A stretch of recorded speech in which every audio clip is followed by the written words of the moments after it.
Hi, everyone. Welcome. Thank you for joining us. My name is Germaine Koziarski. I'm a doctoral student studying special education at Arizona State University.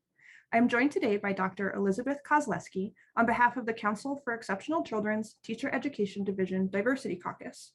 Dr. Kozleski is a research professor at Stanford University. Her expertise lies in special education, equity in education, and racial and ethnic diversity. She is also a leader in various organizations such as CEDAR, creating Minecraft communities, and learning leadership in research and teacher preparation for system-wide inclusive education. Dr. Kozleski, thank you so much for joining us today. To get us started, could you tell me when you are teaching as a teacher educator, what are your goals for training future teachers? Germaine, thank you for inviting me. I'm really happy to be here, and I'm happy to be talking to an audience of teacher educators because the work is so incredibly profoundly important for our country, for our nation's children, and for the future of how we work together in community to tackle the great problems of the 21st century. So these are essential. I think of ourselves as essential workers. Say your question again. Goals when I start teaching in teacher education.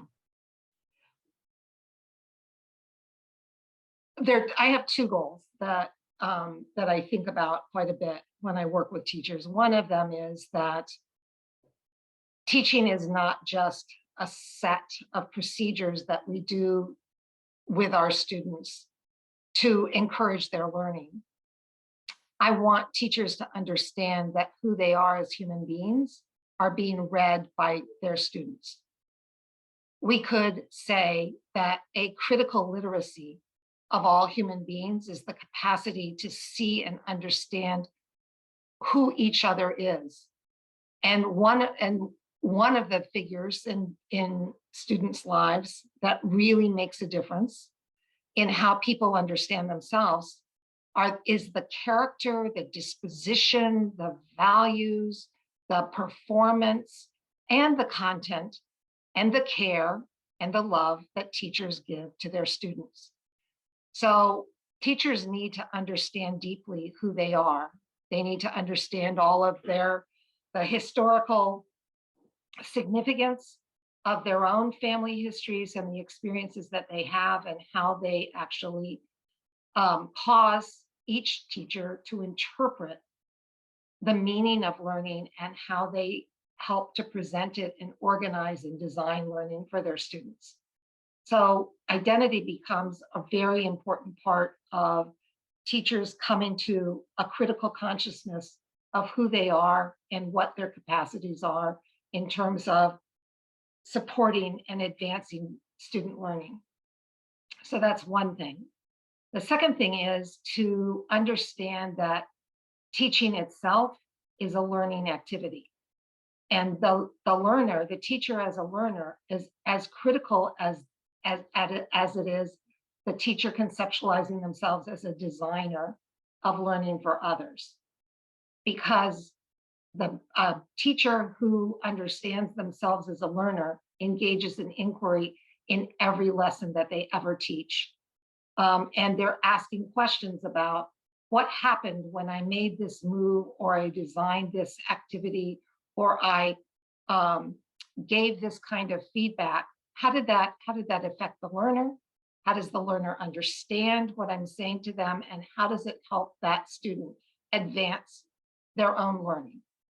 And whether you're a general educator or a special educator or a content area expert at the secondary level, your fundamental job as an educator is to be a learner with all of your antenna sensitized to what's going on with your students, and to question yourself about what you do understand and what you need to know in order to reach each and every learner that you have. Doing that is complicated, and I don't know a better way to do it than to engage in practice with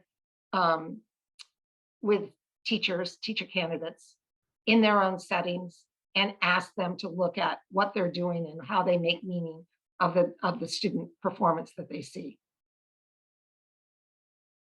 That's my answer.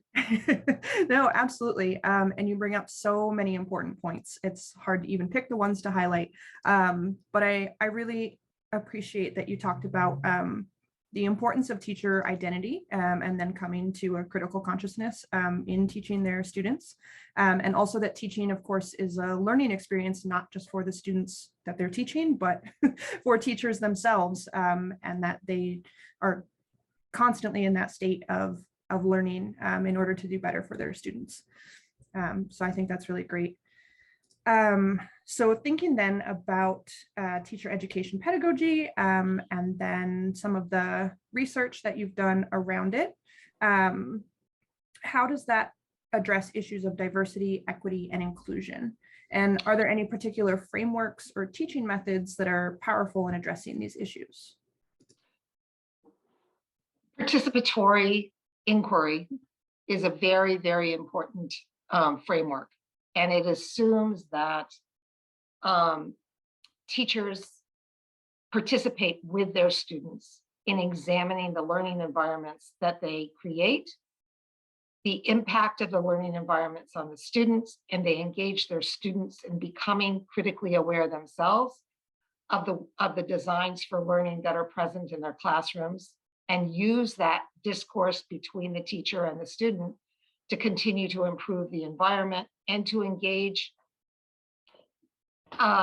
students in developing their own communities of practice and learning. And in doing that, you begin to make sure that every student in a class, particularly the students that are consistently at the margins, are brought into the center of the learning experience with the students who tend to be more successful at school-based learning. And that motif, in my mind, is a cornerstone of thinking about inclusivity. Inclusivity as a process of making sure that every student has a ramp into learning and is learning the things that they need to learn in order to participate and to become more sophisticated learners themselves and develop their own capacity to work with each other.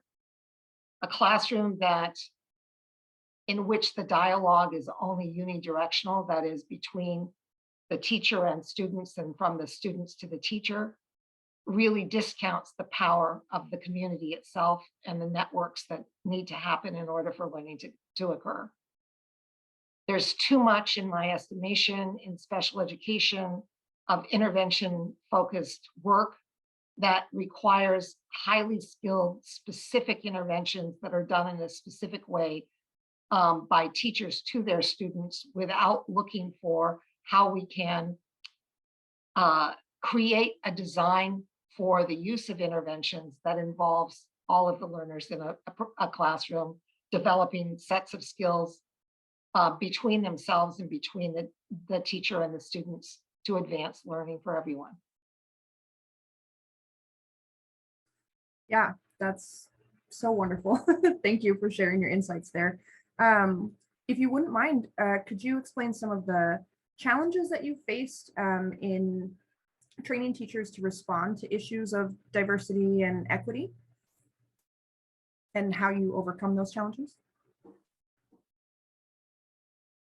I think one of the first challenges is and this was probably true earlier in the 2000s that it is now, but engaging teacher candidates in understanding the multiple kinds of cultures that exist in classrooms, and that a teacher's job is not to use an assimilationist tactic to try and get everybody to read a particular culture, the dominant culture in our country, which comes out of kind of a European and white perspective about what counts as learning, what histories count, what knowledges count, but to come to an understanding that the world is composed of multiple realities, multiple cultures, and these cultures are coming into much closer contact with one another.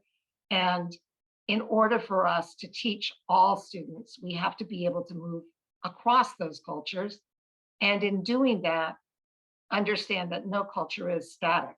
It's constantly being remediated and analyzed, and classroom cultures themselves are a composition of whoever's in that classroom. Teachers' jobs are to make that knowledge base available to all of their students and to build a culture together, which gets us back to the idea of participatory communities of practice in which you're building knowledge together, and knowledge is awareness of various kinds of knowledge. So I think that tactic is complicated when people think that the job of teaching is transmission or even translational. But when they understand that learning is a generative process and that we're arriving at an endpoint that's co-constructed by the learners and the designers of learning, then you've got a whole different conversation happening.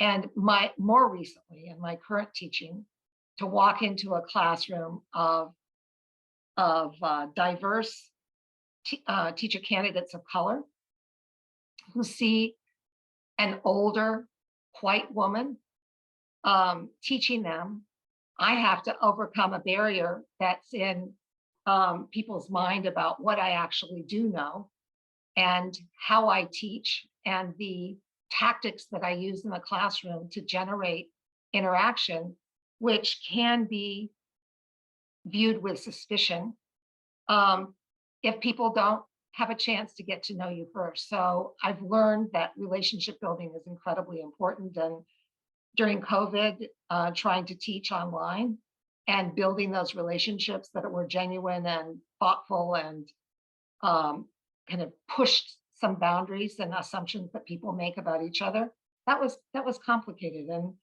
it was made much more effective by spending more time on storytelling about ourselves and using the stories of our lives to make connections around the content knowledge that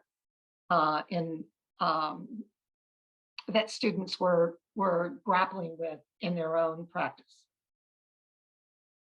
But it shifts over time. So one thing that everyone that's watching this should be thinking about is we are engaged in a huge cultural shift in this country.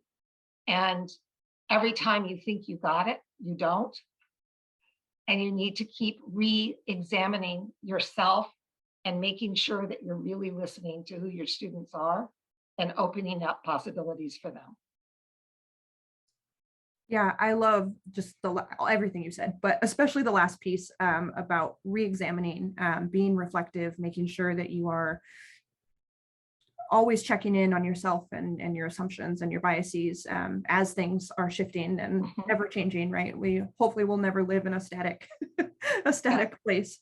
Do you have any advice for up and coming scholars or early career faculty who are engaging in teacher education? Yeah, I think that one of the things that makes our practice complicated is the teaching loads that many young faculty have at their various campuses. When somebody's being asked to have a 4-4 load or even more, 4-4 meaning 4 classes one semester and 4 classes the second semester, or more than that, whether you're working on a semester or a quarter system, the amount of teaching that people are being asked to do, and the idea that people are being given a particular class or a set of classes and they just teach it over and over again, means that it's very likely that there's not a lot of freshness that's being brought to each section of a course that somebody's teaching. So thinking about with your fellow faculty, thinking about how you can shift some of the individual work and look at collective opportunities to teach in to teach together, to teach part of your time in the field and teach part of your time in classrooms, to make sure that you have relationships with a clinical faculty who are providing supervision to your teacher candidates, that you are collecting data, usually qualitative data from your teacher candidates about their experiences of being in classrooms and what the sticky wickets are there. Finding opportunities to collect data with your teacher candidates about how they spend their time in a given week, what that looks like, and where the powerful spaces are for learning and where the places are that not a lot of learning is going on. I think these are all places that our teacher educators need to be in order to understand and inform themselves about the design of their classrooms. I'm not so worried about your CAPE credentialing or the things that you're doing to make sure that your teacher program meets the accountability standards of the profession. I'm very interested in how our teacher educators are able to keep themselves fresh and thinking about what they're doing, and then what kinds of vehicles you can use for knowledge mobilization among yourselves. You don't have to write articles to share knowledge, but you do need to have platforms in which there's a rapid exchange of information and possibly finding some colleagues in other parts of the country where you form communities of practice around solving particular thorny practices. But teaching is great when you are engaged in how you're making meaning of what you're doing. And I don't want any teacher educator to be so overwhelmed with just simply getting up every morning and doing it that you lose the capacity to be reflexive about the work that you do. Absolutely. Thank you so much for those tips. I think not only will that help our TED audience, but even myself, I'm here writing these down, taking them hopefully into my future career. So shifting gears a little bit now and thinking about TED as an organization and the Diversity Caucus, could you expand a little bit on how your work with TED and or the Diversity Caucus has benefited your teaching and or your research or any aspect? You know, TED, I joined TED in 1988. Just you need to know that. And it was one of the first organizations that I had ever joined that was about teacher education. And I found TED to be a place where people who cared deeply about teacher education came and shared. And so from the get-go, TED was a very valuable part of my professional community. And I don't remember when the Diversity Caucus actually kind of got some energy, but it was right around that time. And one of the things that I noticed as a TED member was that there was a Diversity Caucus, but it was a marginalized community inside of TED for a number of years. And very few people who were white were part of the Diversity Caucus. And that was problematic for all kinds of reasons, but it also made a conversation about disproportionality, a conversation about teaching techniques, a conversation about the design, the overall design, and the focus on what was needed, very difficult to happen because a lot of the important conversations that would later transform our field were happening with a very small group of people that weren't in the mainstream. So watching what's happening at TED now and seeing the degree to which the Diversity Caucus is flowering and creating a space where people are challenging long-held notions about what counts, who counts, and how and the organization of our learning environments, I think, is incredibly important. And the more that the Diversity Caucus provides leadership for the whole organization, the better off we all are in making these amazing shifts that we're pushing ourselves to make in order to attract a whole new set of folks into the teaching profession. It's great to hear the evolution, I guess, of the Diversity Caucus over the years. It was pretty rough in the beginning. Yeah, it sounds like it. It feels like I've joined at a pretty good time for hopefully to continue to push the goals of the organization forward. Yeah. Just a couple more questions before we log off for the day. I wanted to know if there was any points about policy that you wanted to bring up related to equity, diversity, inclusion. Yeah, I think that as we really examine the next iteration, as we examine and prepare for the reauthorization of IDEA, I think that there are a number of things that we ought to consider. One of them has to do with the mechanisms by which states hold districts and schools accountable for their special education practices.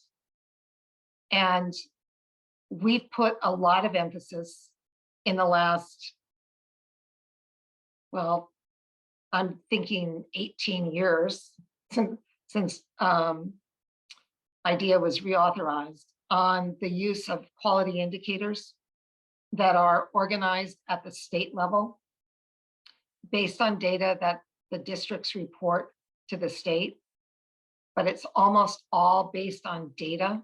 It's on figures and numbers and percentages.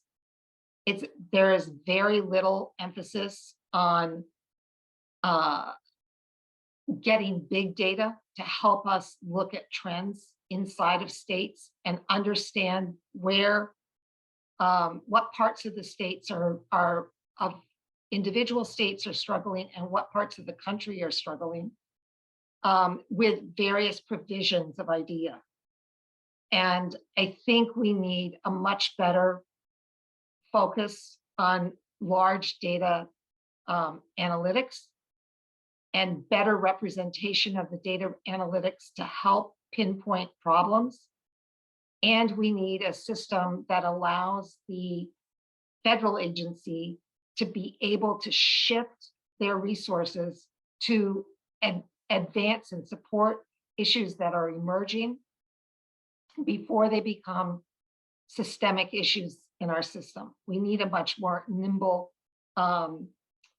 administration of IDEA.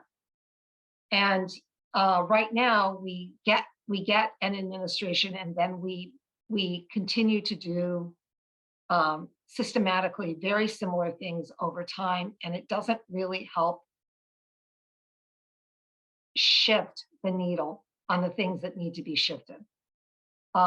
There's a number of different policy avenues that we could go down with the reauthorization of IDEA.